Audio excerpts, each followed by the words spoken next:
Welcome back to the channel. If you've been sleeping on Jasmy, today's the wake-up call. This story has layers most people will miss, so do yourself a favor. Smash that like button and subscribe because we're about to break down why Japan just legitimized something the entire crypto industry has been chasing for years. Japan's digital agency doesn't move fast. They don't chase trends. They build systems that last for decades, so when they publish official case studies for local governments and private companies, you pay attention. According to Jasmy Thailand, a crypto commentator who's been tracking this project religiously, the personal data locker, Jasmy's identity verification tool, just appeared inside government flowcharts alongside JPKI, the cryptographic backbone of Japan's MyNumber card. Web3 just entered the national infrastructure. That's not supposed to happen yet, but it did. Most crypto projects talk about partnerships with governments as if it's some distant fantasy. Jasmy skipped the fantasy and landed straight in the documentation. No press release hype. No vague collaboration announcements, just cold bureaucratic confirmation that JasmyCoin now plays a role in how Japan thinks about digital identity.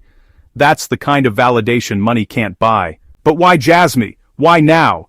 Japan has access to every blockchain project on the planet. They could have picked Ethereum. They could have built something proprietary. Instead, they chose a token that most retail traders barely understand and integrated it into a system used by millions of people every single day. That's not random, that's strategic. Jasmy Thailand points out something critical. JPKI integration means the personal data locker can now verify who you are and confirm that your stored data actually belongs to you. Think about what that unlocks. Medical records that hospitals can access without storing them. University diplomas that employers can verify without calling the registrar. Bank documents tied to your MyNumber card without surrendering control to a third party. Trust becomes native.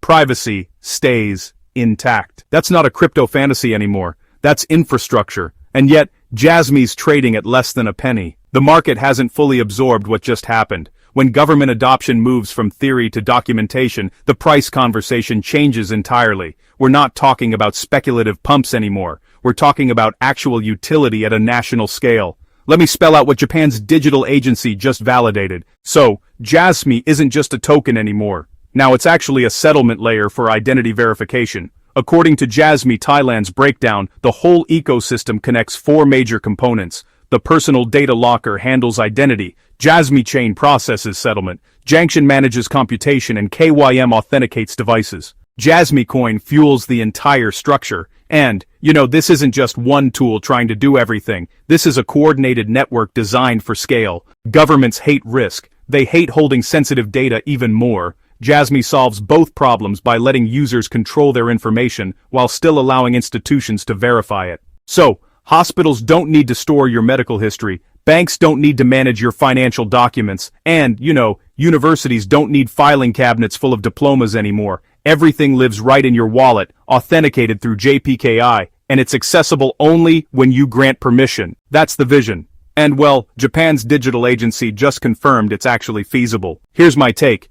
This validation really changes the entire conversation around data ownership. For years, Web3 projects have promised that users would control their data. Most of those promises evaporated the moment someone asked how it would actually work. Jasmy just showed the receipts. Integration with a national ID system means the infrastructure exists. The bureaucracy approved it. The technology connects. Now it's just a matter of adoption speed. Crypto loves moonshots and explosive gains, but government adoption builds differently. It moves slowly, validates thoroughly, and once it commits, it doesn't reverse course easily. Japan's placing Jasmy inside official documentation means, well, years of vetting already happened behind closed doors. They didn't just wake up one morning and decide to plug a random token into their identity infrastructure. Most people outside Japan don't realize just how embedded the MyNumber card system is. It's not optional. It's how citizens access healthcare, file taxes, receive government services, and, verify identity across sectors. Jasmy connecting to JPKI means it's now part of that same framework. That's not a partnership, that's integration.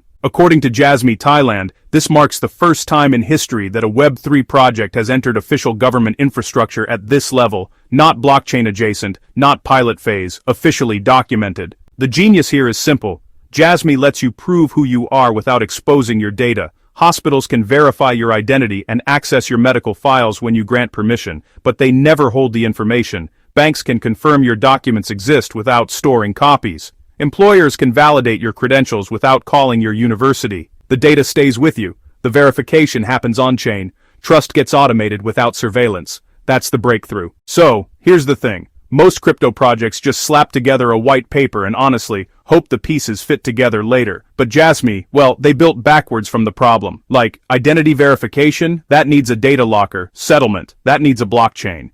Computation, you gotta have processing power.